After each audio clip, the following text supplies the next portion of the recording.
Un cours en miracle, leçon numéro 48. Il n'y a rien à craindre. L'idée d'aujourd'hui énonce simplement un fait. Ce n'est pas un fait pour ceux qui croient dans les illusions, mais les illusions ne sont pas des faits. En vérité, il n'y a rien à craindre. Il est très facile de le reconnaître, mais cela est très difficile à reconnaître pour ceux qui veulent que les illusions soient vraies. Les périodes d'exercice d'aujourd'hui seront très courtes, très simples et très fréquentes. Répète simplement l'idée aussi souvent que possible. Tu peux l'utiliser les yeux ouverts, à tout moment et en toute situation.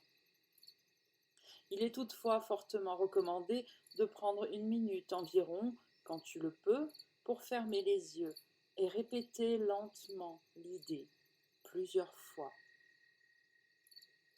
Il est particulièrement important d'utiliser l'idée immédiatement chaque fois que quelque chose trouble ta paix d'esprit. La présence de la peur est un signe infaillible que tu te fies à ta propre force. Prendre conscience qu'il n'y a rien à craindre démontre que quelque part dans ton esprit, quoiqu'en un lieu que tu ne reconnais peut-être pas encore, tu t'es souvenu de Dieu et tu as laissé sa force prendre la place de ta faiblesse. Dès l'instant que tu es désireux de le faire, il n'y a, certes, rien à craindre.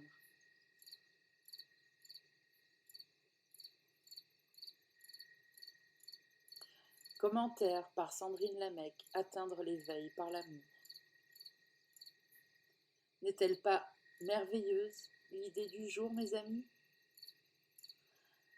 Moi, je ne sais pas vous, mais j'aurais tendance à dire que c'est la meilleure nouvelle de l'année, voire du siècle.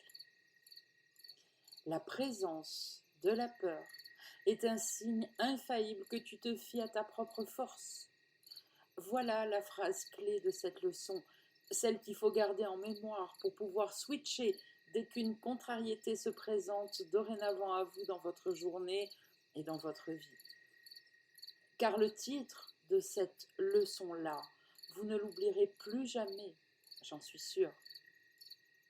C'est d'ailleurs une de celles dont tous les étudiants se souviennent sans problème, et même ceux qui n'ont jamais fait le livre d'exercice assidûment et au complet, mais qui aiment lire le cours en piochant dedans, eh bien, ils la retiennent comme un des points de référence.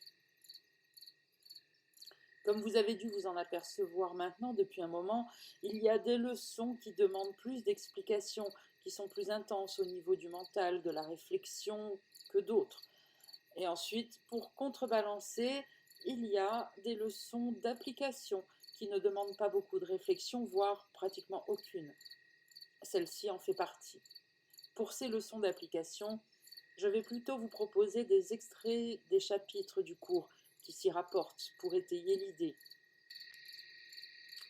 Et nous commençons tout de suite par l'introduction du chapitre 10.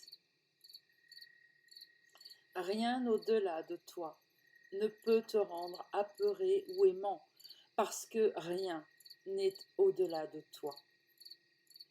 Le temps et l'éternité sont tous deux dans ton esprit, et ils seront en conflit jusqu'à ce que tu perçoives le temps uniquement comme un moyen de regagner l'éternité. Tu ne peux pas faire cela aussi longtemps que tu crois que des facteurs extérieurs à toi sont la cause de quoi que ce soit qui t'arrive. Tu dois apprendre que le temps est uniquement à ta disposition et que rien au monde ne peut t'enlever cette responsabilité. Tu peux violer les lois de Dieu en ton imagination, mais tu ne peux pas en échapper. Elles furent établies pour ta protection et sont aussi inviolées que ta sécurité.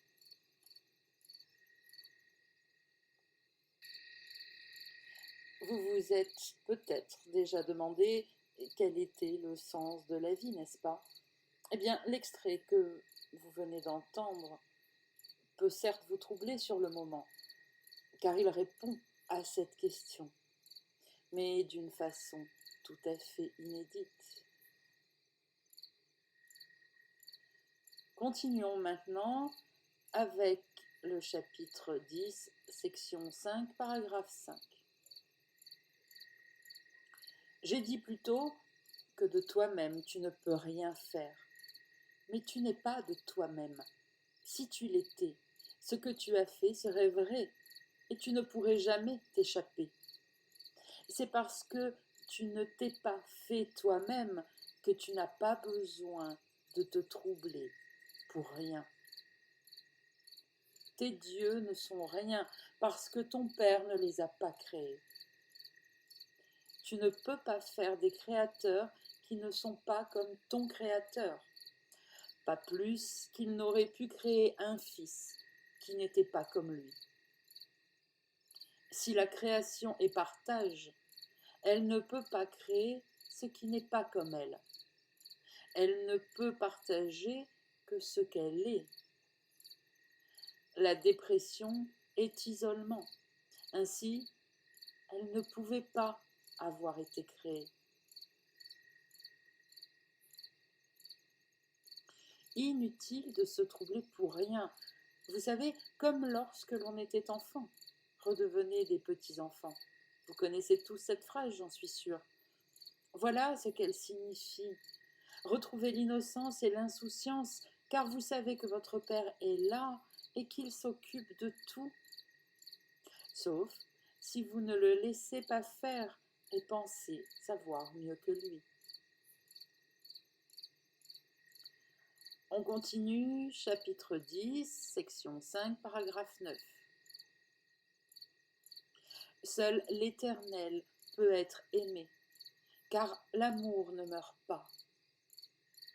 Ce qui est de Dieu est sien à jamais, et tu es de Dieu. Se permettrait-il de souffrir? Et offrirait-il à son Fils quoi que ce soit qui n'est pas acceptable pour lui? Si tu t'acceptes toi-même tel que Dieu t'a créé, tu seras incapable de souffrir. Or, pour faire cela, tu dois le reconnaître comme ton Créateur. Ce n'est pas qu'autrement tu serais puni, c'est simplement parce que reconnaître ton Père, c'est te reconnaître toi-même tel que tu es. Ton Père t'a créé entièrement sans péché, entièrement sans douleur et entièrement sans souffrance d'aucune sorte. Si tu le nies, tu apportes le péché, la douleur et la souffrance dans ton propre esprit à cause du pouvoir qu'il lui a donné.